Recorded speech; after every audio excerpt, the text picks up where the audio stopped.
लोगोफोर आंनि गोदान मोनसे भिडिअ जों बरायहरनाय जाबाय आसा खालामो गासै मोजाङै दङ। स' आंनि दैबानानि भिडिअ आरोना चिरांनि ओमफ्राय माने आङो भिडिअखौ होनो गोसो गैयाबाबो खालामनाय जाबाय। माने सासे बिथाङा आंखौ बुंदों आरोना शेयार खालामनानै हो अननानै हायोब्ला होननानै बुंदों। हायो मानो हाया बेनि थाखायनो आङो होनाय जासिगोन। बिथाङा बुंदों आरोना जाहाथे बिदि भिडिअखौ नुथों होननानै बुंदों, बेनि थाखाय आं खालामनाय जाबाय। बिथांमोना जोबोद खस्थ'आव दङ होननानै बुंदों आरोना।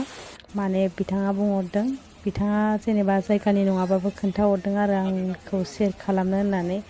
ओमफ्राय जा खस्थ' नुखादों जोंबो बै जायगानि नङाबाबो बिथांमोननि खस्थ'खौ नुनानै जोबोद दुखु मोनदों आरोना।